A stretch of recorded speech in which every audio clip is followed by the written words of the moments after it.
네, 반갑습니다. 여러분, 우리 오늘 또 탈색 공부 한번 또 시작해 보도록 하겠습니다. 좀 텀이 조금 길었지만, 예, 이후에도 좀 일주일에 한 개씩은 우리도 노력할 테니까요. 예, 열심히 공부하도록 해주시기 바랍니다.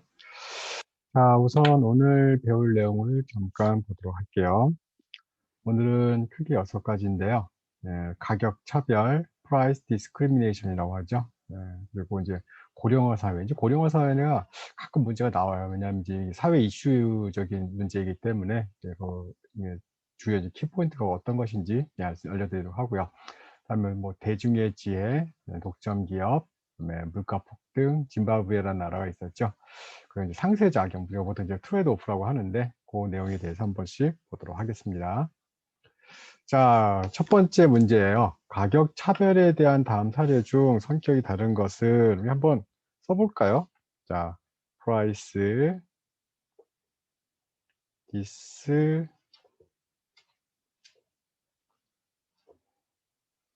discrimination 이렇게 하는데요. 이게 이제 가격 차별이라 하고 여러분들이 꼭 이제 기억하셔야 될 게 사례 몇 가지 그리고 이제 이 성립 조건 한 4가지 정도가 되는데요.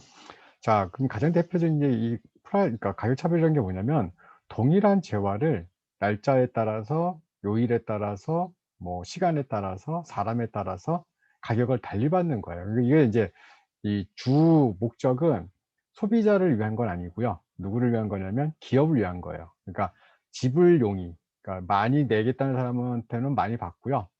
적게 내겠다는 사람은 적게 받는데 그 이유가 뭐냐면 어차피 그 재고가 안 남는 게 있어요. 버스가 쓱 지나가는데 이왕이면 꽉꽉 채워서 가는 게 낫겠죠. 영화관을 열어 놨는데 영화관에 사람이 안 와요. 그리고 뭐 화요일 날 오전 9시에 사람이 안 온다고요. 그럼 그 9시에 그냥 사람들에게 한 50% DC, 그러니까 100%좀 많이 깎아 주고 와서 채우라, 와서 그냥 즐기라는 얘기죠. 어차피 사람들은 없는 시간대니까. 대신 주말 뭐 금요일, 토요일, 일요일 이럴 때는 가격 차별 안 하죠. 왜? 어차피 사람들이 많으니까, 줄 서서 영화 보니까. 이제 그런 사례가 이제 여러 가지가 있는데, 사례로 1번 버스 새벽 일찍 타면 할인된다고 하더라고요. 그리고 이제 성인, 학생, 그렇죠. 그다음에 영화관. 예. 저 가격 차별하겠죠. 그다음에 여러분들 그 주류가 있어요, 주류. 이게 예를 들어서 이제 소주 같은 경우에 그 가게에서, 그러니까 이 영업장에서 먹는 소주하고 집에서 먹는 소주가 맛은 똑같지만 가격이 다르죠. 네, 세금 차이가 있기 때문에. 그럴 때 이제 그 집에서 할인점에서 사온 소주 같은 경우는 지금 이제 뭐가 써 있죠. 뭐 주점, 뭐 업소 판매 불가, 뭐 이런 표현 빨간 글씨로 이제 그렇게. 그렇죠. 그다음에 그다음에 외국 서적, 미국에서 이제 판매되는 책 중에 뭐 어떤 경제학 책 같은 경우는 미국에서 막 우리나라 돈 30만 원 하는데 한국에서는 그러면 학생들 책을 못 사죠. 너무 비싸고 안 사고 할 테니까. 그럼 한국 학생들한테 좀 싸게 받고 미국 학생들한테 좀 비싸게 받을까? 이런 것들. 그렇죠? 그다음에 무슨 캐리비안 베이 이런 데 있죠, 여러분들. 성수기, 비성수기 해서 뭐 이런 것들. 자, 이런 것들이 바로 가장 대표적인 가격 차별을 하는 사례가 할 수 있고요. 그리고 이제 중요한 게 있어요. 뭐냐면 되기 위해서, 가격 차별이 성공하기 위해서 기본적으로 이제 전제 조건인데, 첫 번째 그룹으로 나눌 수 있어야 돼요. 일찍 오는 사람, 뭐 조조 할인, 소주는 집에서 먹느냐 아니면은 영업점에서 먹느냐, 그렇죠? 뭐 이런 것들 그룹으로 나눌 수 있어야 되고, 우리가 경제학이니까 MR이라고 배웠어요. MR, MC. MR은 마지널 리베뉴, MC는 마지널 코스트. 이게 커야 돼요. 그러니까 무슨 얘기냐면 하나 더 팔았을 때 이게 하나 더 팔았을 때 나가는 비용보다 얻는 수입이 더 커야겠죠. 그렇죠? 그리고 세 번째가 재판매가 안 돼야 돼요.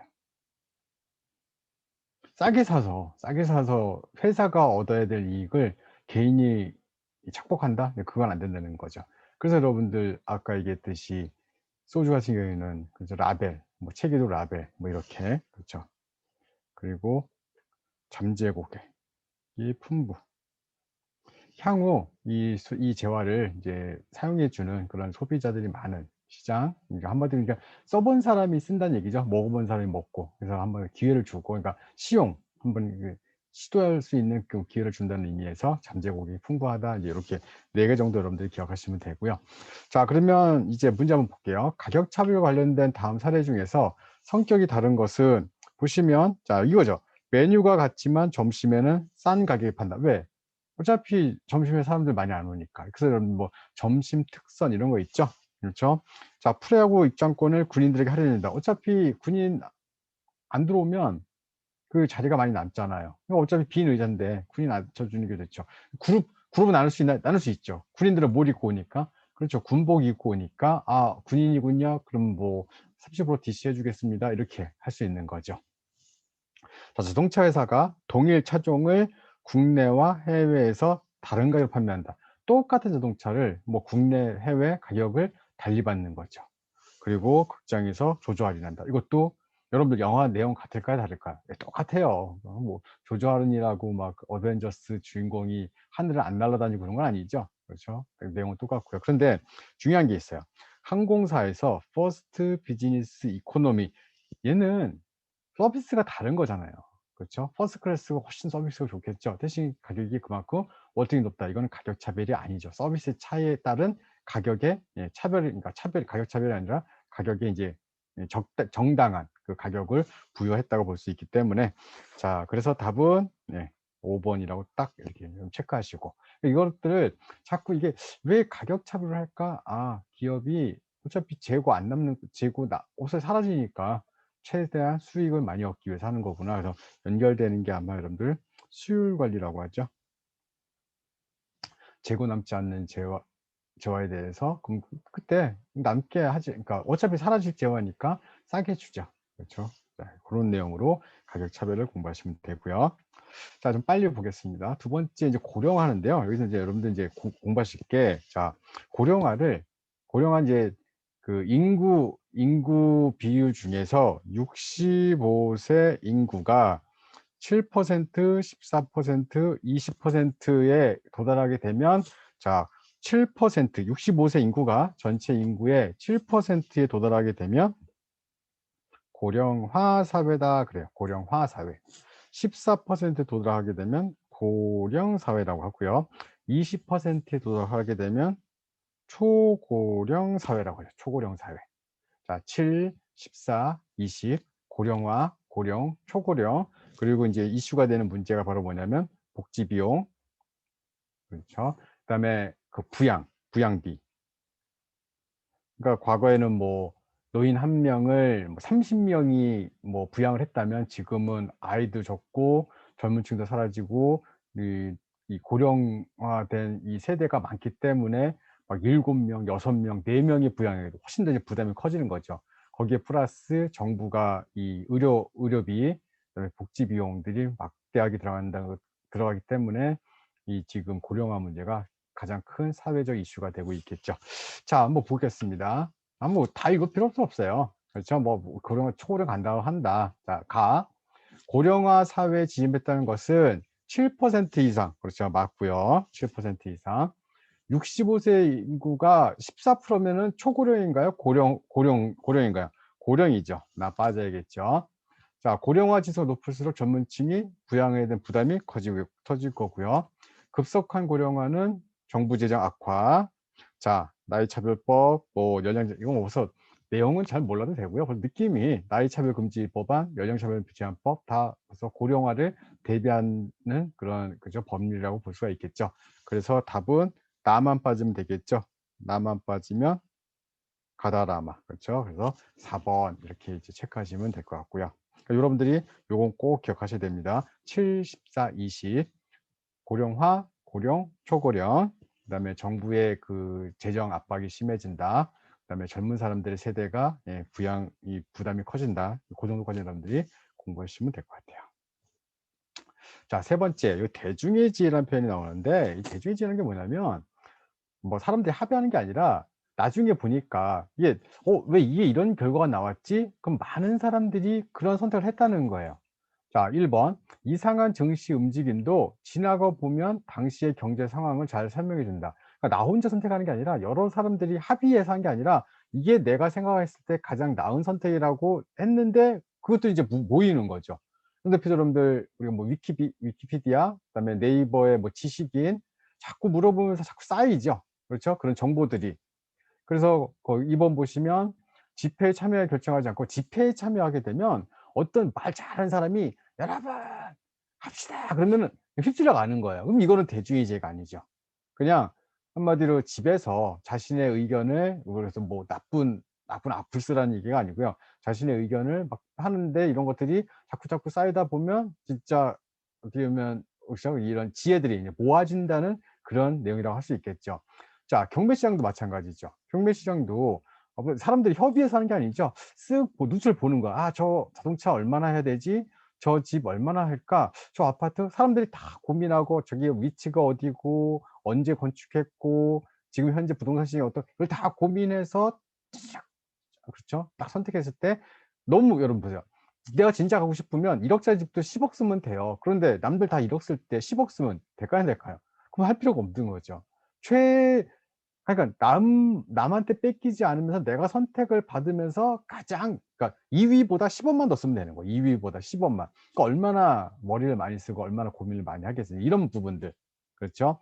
자 거기 보시면 그 위키피디아의 백과사전이 완성되는 과정을 나타낸다. 그러니까 1 번, 2 번, 3 번, 4 번은 예 맞는 내용이고요. 견해차가 좀 많을수록 이제 자기 사람들이 "이건 어떨까? 저건 어떨까?" 서로가 인제 의견을 막 교환하면서 인제 만들어 나가는 과정이니까 답은 예 5 번이 맞겠죠. 그렇죠? 좀 클수록 그렇죠. 지혜가 드러나겠죠. 왜냐하면 견해가 크면 서로 협상하게 되면 이게 싸움밖에 안 나요. 근데 이런 것들이 이제 자꾸 서로 간의 의견을 이제 들으면서 자신의 의견도 좀 줄이면서 받아들이면서 주면서 이렇게 협상의 과정을 거치면서 이제 예 우리의 대중의 지혜가 나타난다 이렇게 볼 수가 있겠죠. 자 그다음에 이제 독점 시장인데 이게 지금 굉장히 어려운 문제예요. 왜 어려운 문제냐면 원래 여러분들 이거 이제 좀 이거는 오늘 여러분들이 독점 시장에 대해서 완벽하게 이야기는 좀 어렵고요. 그냥 우선 오늘 하나만 말씀드릴 것은 독점 시장은 이제 그럴 수가 없지만 하나의 기업이 이제 존재한다고 가정을 할게요. 근데 그 기업이 받아들이는 그 기업의 이제 공급량이 그 회사가 만드는 양이 전 시장 전체의 양이에요. 그러면 그 기업이 받아들이는 수요는 예 이 기업이 혼자 받아들이는 수요가 될 거예요, 수요 곡선 자체가. 왜 혼자 하니까.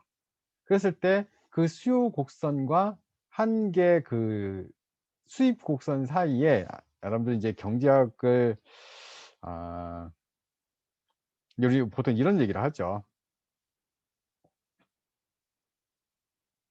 이게 이제 수요 곡선인데 그렇죠? 그죠? 이게 수요 곡선인데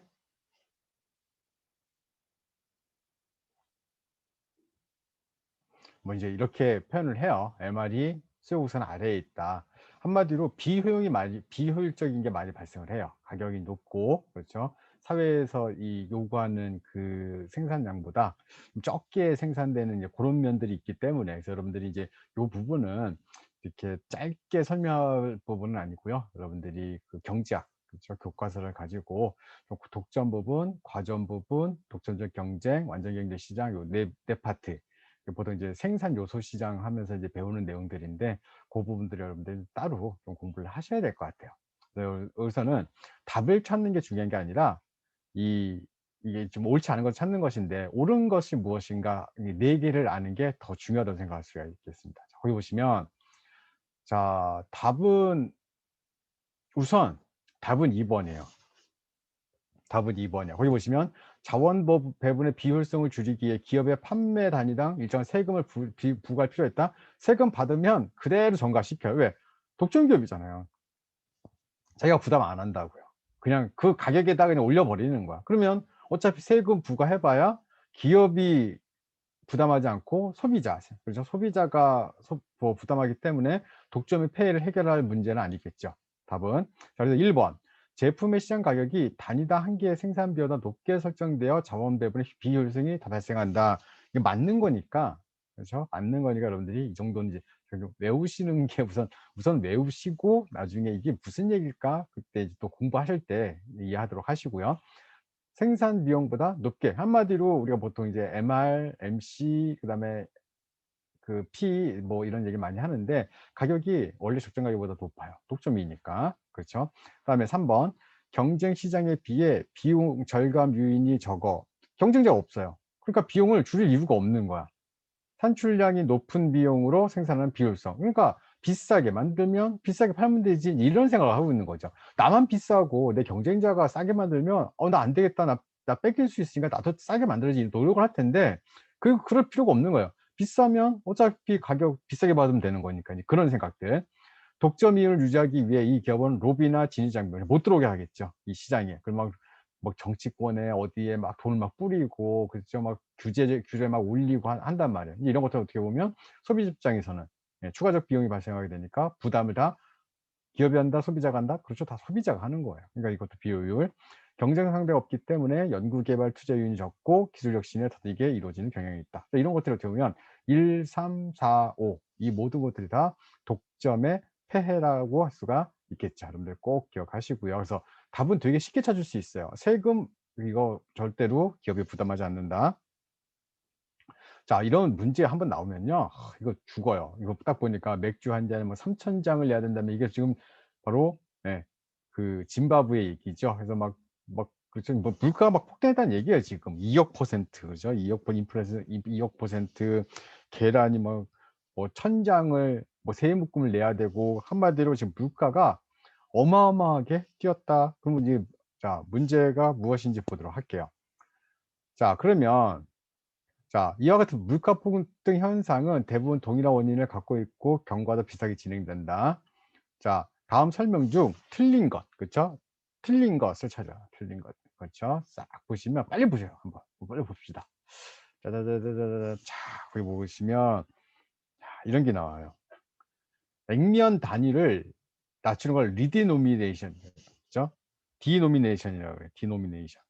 디노미네이션 그러니까 숫자가 막 이렇게 막 써 있을 거 아니에요. 뭐 14개, 15개 이거 다 야 내일부터 이거 띄고 10개만 써 뭐 3개만 써.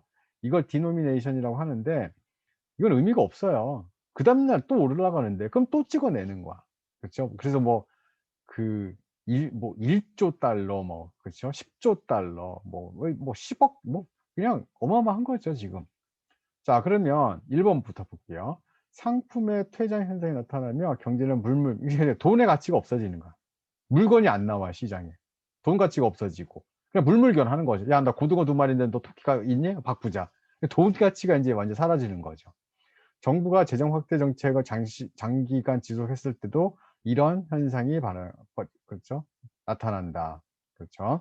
그다음에 대부분 경우 정부가 영아 일본 포퓰리즘이라고 하죠. 한마디로 그냥 막 돈을 찍어내서 쓰는 거죠. 교육 무료, 의료 무료, 다 무료, 다 무료 하게 되면 나중에는 그게 다 이런 현상으로 돌아올 거고 전쟁이나 혁명 사회가 크게 혼란한 상황에서 전쟁 시 그래서 전쟁이 뭐 끝나고 뭐 거기에 뭐 국가 차원에서 인제 보상해야 될 때 막 돈 찍어내는 거죠. 과거에 인제 1차 세계대전 이후에는 독일 뭐 보시게 되면 엄청난 수백만 마르크짜리 막 통화. 그래서 그 예전에 그런 얘기를 하죠. 2차 세계대전 당시에 쌍둥이가 살았는데 큰형 그 쌍둥이 형은 아주 성실해서 열심히 돈을 모았고 둘째 그 쌍둥이 동생은 아주 게으르고 그렇죠. 뭐 미래도 없다고 전쟁인데 무슨 미래야 하면서 맨날 맥주만 마셨대요. 그리고 전쟁이 딱 끝나니까 누가 부자가 됐을까? 돈을 모은 쌍둥이 형은 아무래도 그지죠. 뭐 돈이 이만큼 있어 봐야 모을 때는 엄청 힘들었지만 그거 가지고 뭘 살 수 있는데 빵 1 개, 맥주 1병 뭐 이랬었는데 맥주를 마시고 그 방탕한 생활을 했던 동생은 병을 다 밖으로 던져 놨었거든요. 그 병 팔아서 부자가 됐다는. 한마디로 물가 상승할 때는 돈을 가져야 된다, 물건을 가져야 된다? 그렇죠. 물건을 가져야 된다. 그런 그렇게 보면 고렇게 설명을 드릴 수가 있겠죠. 자 그래서 답은 denomination은 공의 개수를 떼는 거다. 그런데 여기서는 의미가 없죠. 그거는 그냥 여러분들 그다음 날 또 통화를 또 찍어야 되는데. 그래서 여러분들 이런 나라의 특징은 이 돈 가지고 공예 사업하는 사람들이 아주 또 새로운 직종으로 떠요. 공예 사업이 뭐냐면 그 찍어낸 돈으로 막 이렇게 종이접기 같은 거 해서 막 뭐 화분도 만들고 그렇죠. 뭐 장식품 만들고 이런 게 있었어요. 그 뭐 짐바브웨 달러 또 이런 것도 여러분들 한 장씩 가지면 뭐 행운이 깃든다. 공이 14 개씩 붙어 있었어요. 그러니까 이게 통화로를 쓰이는 게 아니라 기념품 정도? '야 세상에 이런 나라 돈도 있다.' 돈의 공이 뭐 부루마블 돈 같죠 느낌이. 그다음에 여러분들 최근에는 저쪽 베네수엘라 같은 나라도 마찬가지로 이제 초하이퍼 인플레이션 발생하니까 뭐 이렇게 이게 돈의 가치, 이 종이의 가치는 예를 들어 뭐 20 원인데 얘를 막 이렇게 그래서 막 이렇게 막 손으로 막 이렇게 막 접어서 뭔가 만들면 막 2,000 원이 되고 3,000 원에 팔릴 수 있으니까. 어떻게 보면 굉장히 이제 통화에 대한 아이러니라고 할 수가 있겠죠. 자 마지막 문제입니다. 거기 보시면 개인의 노동 공급, 노동의 공급을 하는 거는 개인이에요. 노동이니까 노동 시장에서. 우리가 보통 이제 시장을 생산물 시장과 생산 요소 시장으로 여러분들이 이제 경제학 시간에 배웠을 텐데 생산물 시장은 사과, 생산 요소 시장은 사과 농장에서 일하는 노동자들. 그러니까 여러분들이 예를 들어서 이제 그냥 임금 생활자라면 어떤 뭐 물건을 사는 입장에서는 생산품 시장에서는 소비자가 되겠지만 그 생산품을 만드는 공장에서 일하는 노동자라면 노동을 공급하는 입장이니까 공급자가 될 거예요. 저희 그런 시장에서 그러니까 한마디로 지금 노동시장에서 노동시장에서 여러분들이 항상 고민하는 게 이거죠. '야 지금 임금이 예를 들어서 뭐 시간당 10,000원인데 내가 8 시간 일하면 하루에 80,000원 버는구나.' 그렇죠? 근데 너무 힘들어 8 시간 일하니까. '아 그럼 4 시간만 일할까? 그럼 4 시간은 놀아야지.' 대신 뭐가 줄어들죠? 그렇죠. 임금이 줄어들겠죠. 자 그래서 이 상쇄작용, 이 노동 공급의 어떤 조합 간의 상쇄작용에 의한 것인가 일을 할 것인가 이 논다는 표현보다는 이제 여가를 즐긴다고 얘기를 하겠죠. 그래서 답은 소득과 여가라고 할 수 있겠죠. 소득과. 소득을 생각하면 여가 즐기면 안 돼요. 여가를 생각하면 소득을 줄여야 되고 그렇죠. 그래서 답은 예 일을 할 것인가 아니면 여가를 즐길 것인가 둘 사이에는 그렇죠. 트레이드 오프 상쇄작용이 예 발생한다고 할 수가 있겠죠. 자 여러분 자 오늘은 여기까지 하고요. 예 여러분들 또 다음 시간에 더 재미있는 태세 문제 같이 한번 풀어 보도록 하겠습니다. 여러분들 고생하셨습니다.